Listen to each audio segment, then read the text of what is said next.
communication donc que les ministres devaient tenir la population en alerte pour leur faire comme. Le président l'a dit le 31.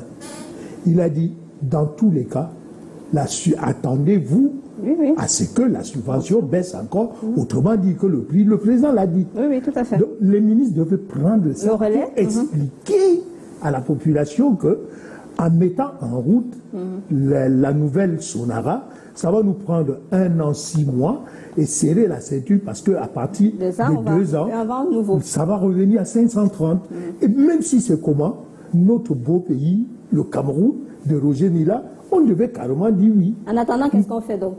Alors, en attendant, je voulais revenir beaucoup plus sur... On est déjà à moins de... Moi, je voulais revenir sur ce que Valère disait plutôt au niveau des hommes d'affaires, le GECAM. Je suis très, très mal à l'aise.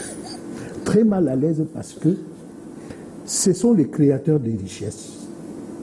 Étant créateurs des richesses, cette augmentation les touche d'abord en termes de facteurs de production. Oui, tous sont des chefs d'entreprise, des grands producteurs. Mais quand l'État parle de patriotisme économique, on s'adresse également à eux. Oui, les 70% de nos hommes d'affaires constituent ce qu'on appelle la bourgeoisie comprador. Oui, c'est là où j'arrive, non? C'est là où je voulais arriver. Allez-y. C'est là où je voulais arriver. Mais c'est là où l'aîné veut arriver parce que ceci.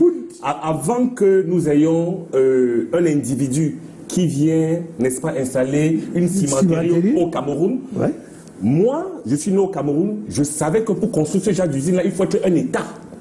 C'est pareil pour une raffinerie. D'accord, on s'est rendu compte. Et donc, pour dire donc que cette augmentation affecte les facteurs de production. Lesquels facteurs de production automatiquement vont agir sur le prix de la consommation. Absolument. Et je ne comprends donc pas pourquoi le GECAM.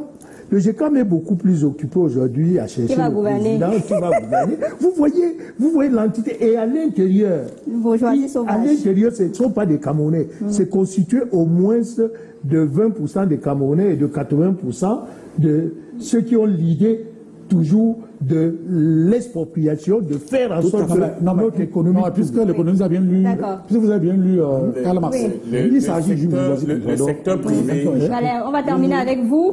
Aujourd'hui, il y a cette situation, il y a des populations qui ont besoin d'un mot de réconfort. Qu'est-ce que vous dites à ces populations qui nous regardent, à cette ménagère qui nous regarde à la maison, à ces chauffeurs de taxi? Il y a même des transporteurs qui ont annoncé une grève aujourd'hui et demain, etc.